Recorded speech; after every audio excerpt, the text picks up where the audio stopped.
네, 오늘도 우리 주님 은혜가 우리 가운데 함께하기를 주의 이름으로 축복합니다. 2023년 시작한 지가 엊그제 같은데 벌써 12월입니다. 우리 중학생들은 참 올 한 해가 왜 이렇게 시간이 가지 않을까? 아마 그런 마음이 들겠죠, 우리 학생들은. 그러나 이제 연세가 있는 분들은 본인의 나이에 맞게 어떤 분은 시속 50km 달리는 분도 계실 것이고, 어떤 분은 60km, 어떤 분은 70km, 어떤 분은 80km로 달리는 분들이 있을 겁니다.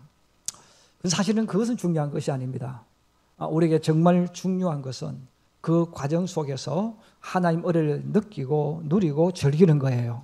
그리고 우리가 최종 목적지로 향해 가는 것입니다. 우리 사람들 가운데는 과거에 머물러 있는 사람들이 많습니다. 이런 과거에 머물러 있는 사람이란 바로 성장하지 못한 사람, 또 성장이 멈추어 버린 사람을 말합니다. 오늘도 있고 미래도 있어요. 그런데 과거 속에 있는 사람, 과거에 머물러 있단 말이에요. 과거에 머물러 있으니까 그의 모든 이야기는 언제나 그때 이야기, 지금 이야기가 없어요. 미래에 대한 이야기가 없어요. 그때의 이야기, 먼 과거의 이야기만 할 수밖에 없습니다.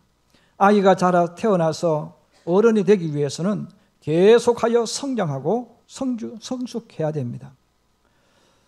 우리 성도 마찬가지예요. 내가 예수를 믿고 하나님의 자녀가 되는 그 순간부터는 끊임없이 성장하고 성숙해야 됩니다. 대부분의 사람들은 고등학생이 될 때까지 성장해요. 그 대부분의 사람들은 고등학생쯤 되면 이제 더 이상 키가 크지 않습니다. 물론 가끔 나이가 더 들어서도 크는 사람이 있지만 대부분은 그렇다는 것이죠.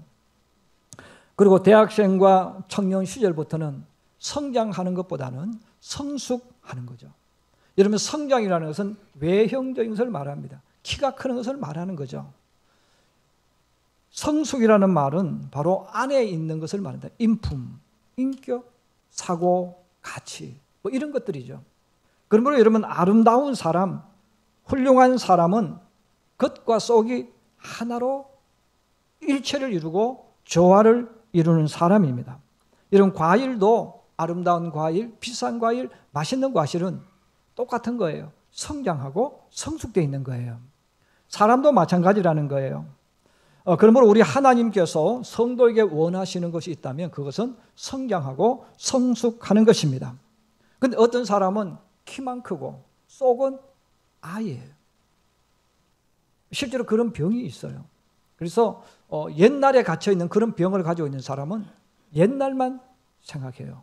여러분, 제 친구 하나도 병이 왔는데 그 병이 뭐냐면 고등학교 시절을 추억하는 거예요. 모여서 항상 이야기하면 이 친구는 고등학교 시절만 이야기해요. 병이란 말이죠. 우리가 세상을 살아갈 때 주님이 진정으로 원하시는 사람은 성장하고 성숙하는 사람입니다. 그래서 성장하고 성숙한 사람을 성경은 하나님의 나라가 이루어진 사람, 하나님의 영이 역사하는 사람이다, 이렇게 표현을 합니다.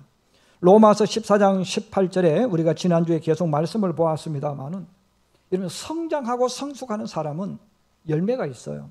바로 그 열매는 하나님을 기쁘시게 하고 사람에게도 칭찬받는다는 거예요. 여러분, 예수를 믿으면서 진짜 예수 믿는 사람, 하나님의 영이 역사하고 성장하고 성숙한 사람은 이 두 가지가 같이 이루어지는 거예요. 여러분, 입만 무성한 것처럼 교회 봉사 많이 한다고 되는 게 아니에요. 아니면 어떤 사람은 좋은 모습만 보여주는 게 아니죠. 하나님을 기쁘시게 하고 사람들에게 바로 칭찬을 받는 그 사람, 바로 그 사람이 하나님을 올바로 믿는 사람이라는 거예요. 그럼 우리가 그런 사람으로 만들어져 가야 되는데, 그런 사람으로 만들어지기 위해서 정말 중요한 것이 바로 직분이라는 겁니다. 세상으로 표현하면 직업이죠. 그래서 여러분, 직분, 교회에서 우리가 신앙적인 면에서 직분이라는 이 단어를 쓴다면 사람이 세상을 살아가는 데 있어서 가장 중요한 것 직업이죠. 그래서 사람은 이 직업이 없는 사람이 행복한가? 여러분, 직업이 있는 사람이 행복한 거는 직접 부딪혀보면 금방 알 수가 있습니다. 그러므로 하나님께서 성도들에게 이 직분을 반드시 맡기신다 하는 것입니다. 여러분, 그럼 직분은 기준이 뭘까 하는 거예요. 직분을 주실 때 기준이 있습니다. 이런 한번 따라해 주세요. 직분은 하나님의 눈으로 보고 주시는 사명이다. 그러면 직분을 주시는 직분의 기준이 뭐냐면 하나님의 눈으로 보는 거예요.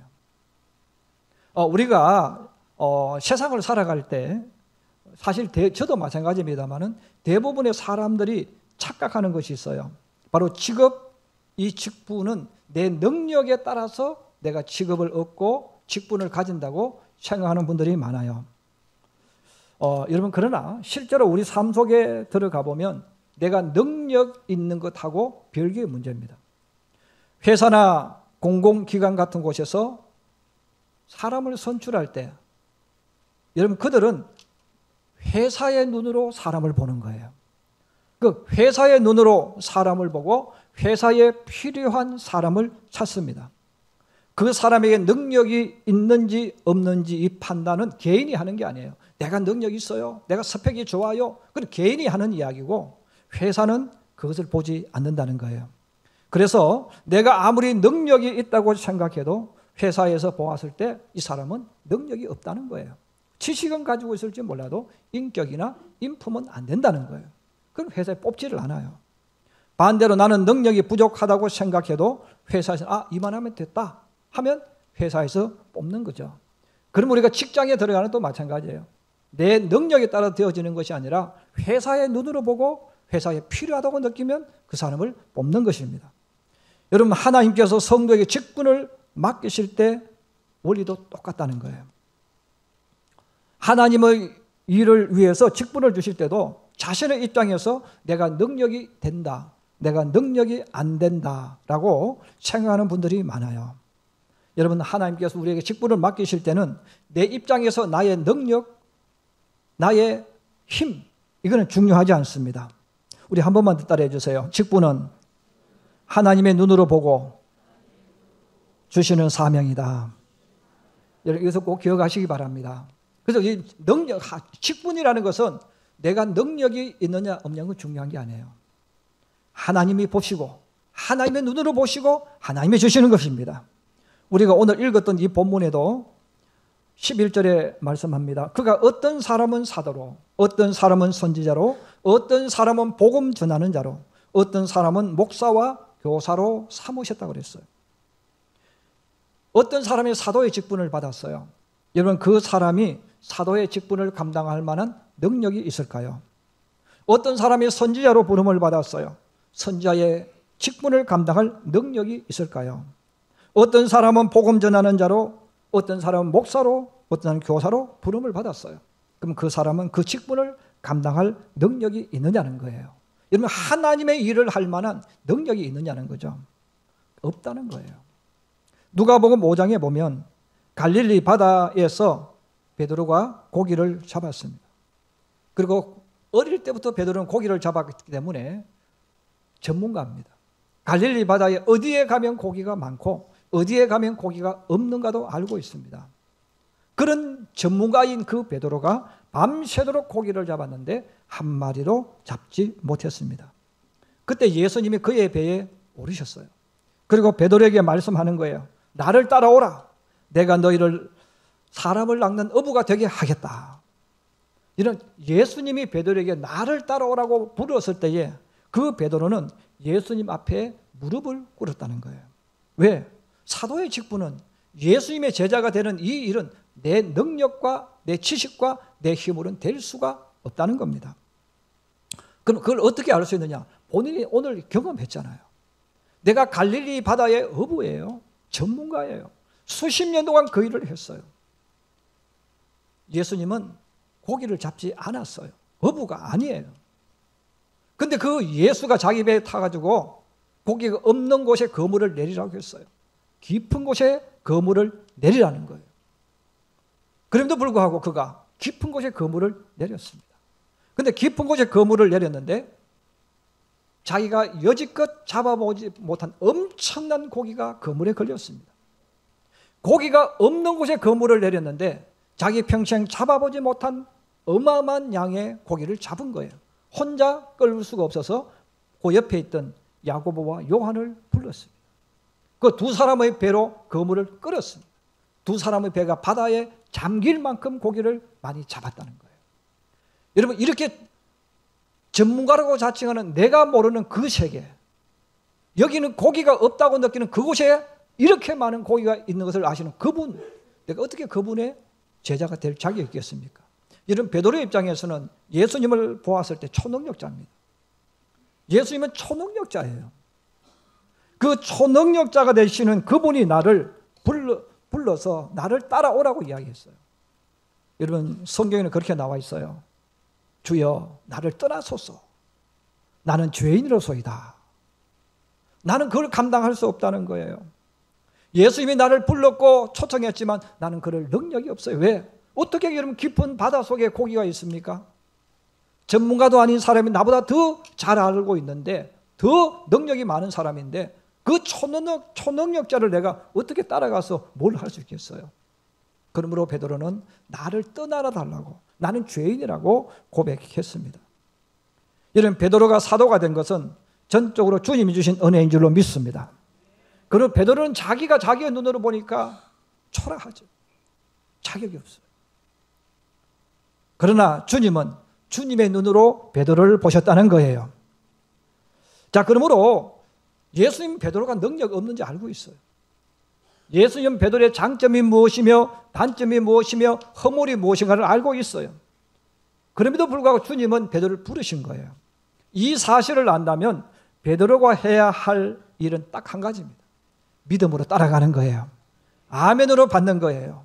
내가 부족하지만, 능력 없지만, 나는 잘할 수 없지만, 부족하지만 그분이 나를 불렀기 때문에 내가 어떤 사람인 것도 안단 말이에요. 그 아는 분이 불렀으니까 내가 할 일은 뭡니까? 믿고 따라가는 거예요.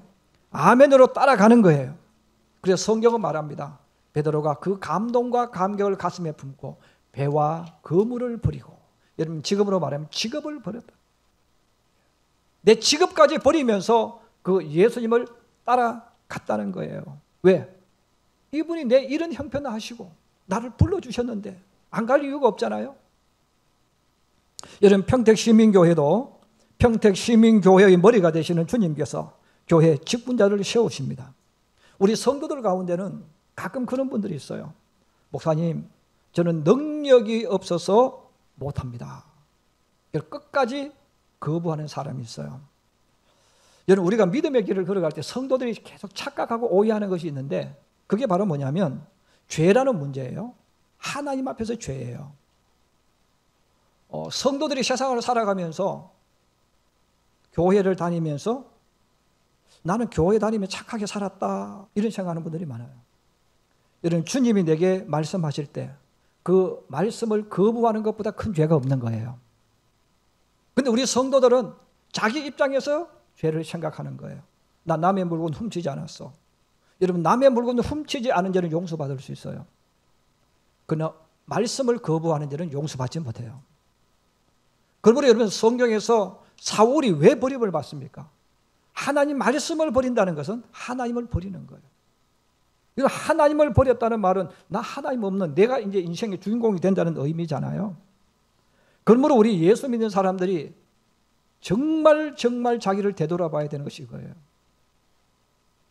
하나님의 음성, 하나님 말씀을 거부하는 게 얼마나 무서운 죄인지, 이것이 신앙과 얼마나 연관되어 있는지를 알 수 있어요. 그래서 하나님 말씀을 거부하는 것은 간단하게 표현하면 하나님을 거부하는 거예요. 여러분, 아담과 이브가 선악과를 따먹었어요. 그런데 그 선악과 따먹은 그게 왜 그래 무서운 겁니까? 하나님을 거부했단 말이에요. 그러므로 우리는 하나님이 나에게 어떤 직분을 맡기실 때 내가 한 번은 거부할 수 있죠. 목사님, 저 능력 없어요. 베드로처럼 그 엄청난 일을 내가 어떻게 할 수 있겠어요? 나는 죄인입니다. 떠나서서 말할 수 있다는 거예요. 그러나 여러분, 베드로가 주님의 진정한 뜻을 알고 믿고 따라갔잖아요. 그럼 우리 성도가 해야 될 일은 하나님 앞에서 내가 먼저 순종하는 거예요. 여러분, 내가 못하겠다고 하는 그 말은, 끝까지 내가 거부하는 사람은 내 인생에 예수님이 1번이 아니라는 거예요.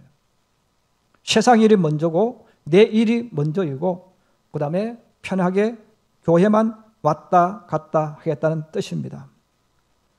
하나님은 사도의 능력이 부족해도 하나님께서 사도의 능력을 부어주십니다.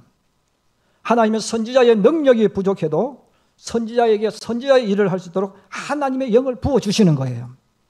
능력이 없는 것을 아시는 하나님께서 바로 직분을 감당할 능력을 주신다는 거예요.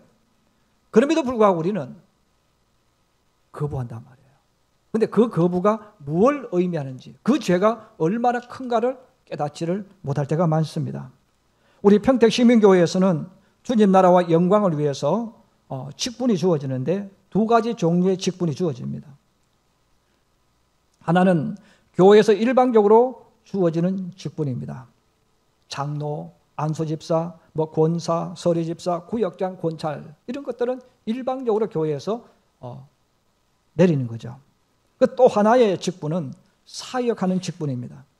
사역은 교회의 직분이지만 자원하여 섬기고 봉사하는 직분입니다. 주차 사역, 새신자 안내 사역, 또 예배 안내 사역, 또 차량 운전하는 사역, 찬양 사역, 교사 사역, 굉장히 많은 사역들이 교회 안에서 존재합니다. 그런데 이것은 교회 전체를 살아 움직이도록 자원하여 섬기는 사역입니다. 그런데 이 모든 사역을 우리가 할 때 항상 인지해야 될 것이 있어요. 이건 하나님이 내게 주신 거예요. 하나님 앞에서 하는 거예요. 그런데 우리는 자칫 잘못하면 사람 앞에서 할 때가 있다는 거예요. 자, 그렇다면 하나님께서는 왜 교회와 성도에게 이 직분을 맡기셨을까 하는 것입니다. 두 번째 한번 따라해 주세요. 직분은 신앙의 성숙과 성장을 이루게 하는 축복의 통로이다. 저는 우리 성도들이 이 직분이라는 의미를 알기를 원합니다. 직분은 개인의 신앙의 성숙과 성장을 이루게 하는 축복의 통로가 뭐냐? 직분입니다. 한 대형 교회를 방문한 적이 있습니다. 그 교회의 향존직에 있는 한 분이 웃으면서 이야기했어요. 목사님, 요즘 너무너무 예수 믿는 것이 행복하고 즐거워요. 저 궁금했어요. 도대체 무엇이 그렇게 행복하고 즐거운지를 물었더니 그분이 그렇게 말합니다. 네, 목사님, 이제는 교회 청소 안 해도 되고요. 우리 교회 봉사할 것도 이제 별로 없어요. 마음 편하게 교회 왔다 갔다 하면 돼요. 너무 좋대요. 여러분, 교회에서 아무런 일도 하지 않고 예배만 드리는 것이 축복일까요? 우리 교회에 일할 것이 없어서 일하지 않는 그 교회, 일거리가 없는 그 교회가 좋은 것일까요? 만약에 여러분들이 회사에 나갔습니다. 여러분들이 회사에 나갔는데 내가 회사에 나갔는데 일할 게 하나도 없어요. 내가 일할 것이 없어서 아침에 출근해서 놀다가 집에 와요. 너무너무 좋아요.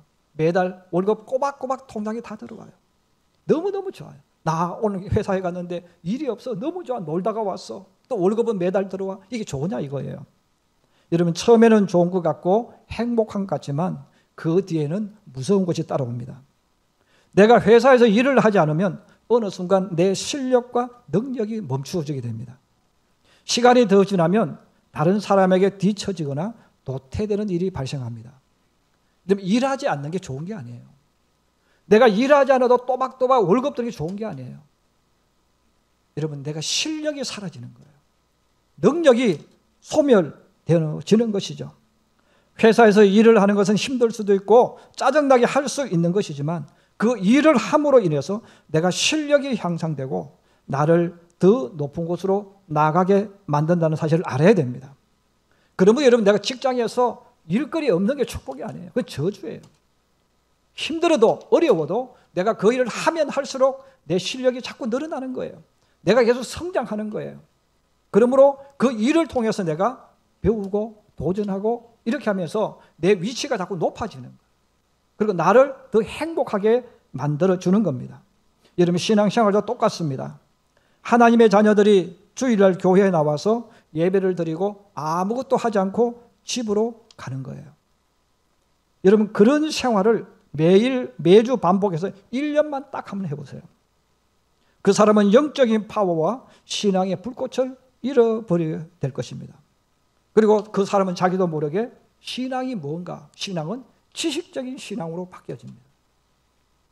더 시간이 지나면 자신의 영이 죽어가고 있다는 것도 잊어버리고 점점 더 편하게 주일날에 예배 드리는 자가 아니고 예배 참관자가 돼요. 여러분, 우리 영화를 볼 수 있잖아요. 고궁에 놀러 가서 구경할 수 있잖아요. 교회 주일날 가서 예배 구경할 수 있잖아요. 여러분, 예배 드리는 자와 참관자는 다른 거예요. 예배 드리는 자는 내가 예배 속에 들어가는 거예요. 그런데 예배 참관자는 구경하면 돼요. 찬송합시다. 찬송해요. 그리고 설교가 내 마음에 안 들면 뭐 딴짓 하면 되죠. 요즘은 스마트폰 얼마나 좋아요. 스마트폰 꼬내가 다 하는 거죠. 그게 뭐예요? 예배 드리는 자입니까? 아니죠. 구경꾼이에요. 나도 모르게 구경꾼이 되어지고 방관자가 되어지고, 그리고 자기도 모르게 내 삶의 1번 순위는 하나님이 아니고 세상으로 바뀌어 버립니다. 그래서 하나님은 성경을 통해서 직분에 대해서 계속해서 말씀하는 거예요. 성령으로 충만한 성도일수록 직분을 소중하게 여깁니다. 왜냐하면 이 직분은 나의 신앙을 성숙되게 만들고 성장하게 만들어주는 축복의 통로가 되기 때문에 그렇습니다. 오늘 12절에서 15절에 그 사실을 우리에게 정확하게 알려줍니다. 우리 12절에서 15절 말씀 같이 한번 한 목소리로 봉독하겠습니다. 시작. 이는 성도를 온전하게 하여 봉사의 일을 하게 하며 그리스도의 몸을 세우려 함이라. 우리가 다 하나님의 아들을 믿는 것과 아는 일에 하나가 되어 온전한 사람을 이루어 그리스도의 장성한 분량이 충만한 데까지 이르리니, 이는 우리가 이제부터 어린아이가 되지 아니하여 사람의 속임수와 간사한 유혹에 빠져 온갖 세상의 풍조에 밀려 요동하지 않게 하려 함이라. 오직 사랑 안에서 참된 것을 하여 범사에 그에게까지 자랄지라. 그는 머리니 곧 그리스도니라. 바로 오늘 하나님께서 직분이나 사역을 통해서 우리에게 요구하고 우리를 성장시키는 목적지가 있다는 거예요. 그 목적지를 오늘 성경은 이야기하는데 저는 간단하게 4가지를 이야기하려고 합니다. 첫째는 성도를 위해서 봉사의 일을 하는 것. 직분이 뭡니까? 성도를 위해서 봉사의 일을 하는 거예요. 근데 여러분, 봉사하는 의미를 잘 몰라요. 여러분, 내가 만약에 어디 도와줬어요. 뽐냈어요. 교회 와서 봉사했어요. 자, 이런 일을 하면서 자기를 자랑하고 뽐내고 업적을 자랑했다면 그는 봉사가 아니에요. 봉사는 섬김을 받는 사람을 기쁘게 하고 행복하게 만드는 게 봉사입니다. 자, 그러면 우리가 주님이 우리에게 봉사를 했어요. 섬김이죠. 서비스예요. 이런 서비스나 이 섬김이나 봉사는 같은 의미인데 이 모든 핵심은 뭐냐면 내가 자랑하고 뽐내려고 하는 게 아니라는 거예요. 내가 봉사하고 섬기는 그 사람을 기쁘게 하고 행복하게 만들어주기 위해서 봉사하는 겁니다. 우리 주님이 그렇게 하셨던 것처럼 이 직분을 통해서 그렇게 하는 거예요. 여러분, 교회 직분은 인정받지 못하는 거예요. 월급 받는 것이 아니에요. 내가 수고하고 애쓰고 이렇게 해서 주님을 기쁘시게 하고 하나님의 교회를 영화롭게 하는 것입니다. 그 다음 2번째는 그리스도의 몸인 교회를 세우는 거예요. 여러분, 교회를 무너뜨리는 방법 아주 간단해요. 여러분, 교회를 무너뜨리는 방법은 성도들이 직분을 받지 않고 사역을 하지 않으면 됩니다. 우리 성도들이 나 사역하지 않겠다. 편하게 예수 믿겠다. 주일날 와서 예배만 드리고 가겠다. 그럼 그 사람은 교회를 무너뜨리는 거예요. 교회는 세워져야 되는 거예요. 하나님은 우리에게 왜 직분을 주시고 사역을 줍니까? 교회를 세우라는 거예요. 이 교회는 그리스도의 몸입니다. 다행히 우리 평택 시민교회 미래는 굉장히 아름답고 밝습니다. 왜냐하면 힘들지만 소중한 시간을 빼앗기지만 사역하는 사람들이 계속해서 일어나고 있기 때문에 그렇습니다. 저는 특별히 우리 성도들이 많이 봉사하고 섬기는데 제가 가장 감사하고 또 감사하고 고마워하는 분들이 있어요. 바로 청소 도우미예요. 사실 교회에서 뭐 다른 사역팀은 사람들이 인정도 해주고 박수를 치고 압니다. 여러분, 그 청소하는 분들은요, 아는 사람 없어요. 만약에 오늘 예배드린 여러분들에게 우리 교회 어느 부분에 청소 누가 하는지 아십니까? 물었을 때 아마 제대로 아는 분 없을 거예요. 이런 그분들은 매주 나와서 알아주는 사람 없고 칭찬해주는 사람 없고 관심 가지는 사람 없어도 교회를 청소하고 또 청소하고 청소해요. 그래서 우리가 오늘 나와서 깨끗한 교회에서 예배 드리는 거예요. 여러분, 우리 교회에 그런 청소를 하는 분들이 숨어 있다는 거예요. 숨어 있기 때문에 우리는 편안하게 와서 예배를 드리지만, 내가 편안하게 예배 드리는 것은 사실은 이렇게 알아주지 않지만 뒤에서 엄지에서 청소하는 분들이 있기 때문에 우리가 편안하게 예배 드린다는 거죠. 여러분, 우리가 그분들에게 박수 한번 보내주시기 바랍니다. 많은 다양한 또 사역자들이 교회에서 여러분 일을 합니다. 그럼 이분들이 어떤 분들입니까? 교회를 세우는 거예요. 여러분, 평택시민교 앞에서 근들거리고 내가 누구다 그 사람 때문에 되어지는 게 아니에요. 이런 이름도 없이 빛도 없이 봉사하고 사역하는 그분들, 여러분, 그분들 때문에 하나님의 교회가 세워지는 줄로 믿습니다. 그래서 우리가 교회에서 여러분 교회 건물 많이 짓는 게 교회가 세워지는 게 아니에요. 이런 각 분야에서 이름도 없이 빛도 없이 내가 열심히 사역할 때 평택시민교회가 주님의 몸된 교회가 될 줄로 믿습니다. 세 번째는 이것을 통해서 신앙과 삶이 주님을 닮아가는 거예요. 주님이 올라가 있는 그 정점까지 우리는 닮아가는 거예요. 그래서 여러분, 사도 베드로가 뭐라고 말합니까? 나는 그리스도를 본받기를 원한다는 거예요. 내 인생의 목표, 내 모든 삶은 주님 닮는 거라는 거예요. 여러분, 바로 우리 직분의 가장 중요한 것이 뭡니까? 주님을 닮는 거예요. 저는 우리 성도들에게, 특히 교회 봉사 많이 하는 분들에게 제가 강조하는 것이 있어요. 어떤 일이 일어났을 때 절대로 성도들에게 전화해서 확인 전화하지 마라. 말 옮기지 마라. 뒷담화하지 마라. 그런데 하는 분들이 가끔 계세요. 여러분, 그 사람은 교회를 무너뜨리는 거예요. 여러분, 지적질하지 말라는 거예요. 여러분, 주님께서 내가 실수했을 때 지적하셨습니까? 안 하셨어요. 여러분, 주님은 품어주셨어요.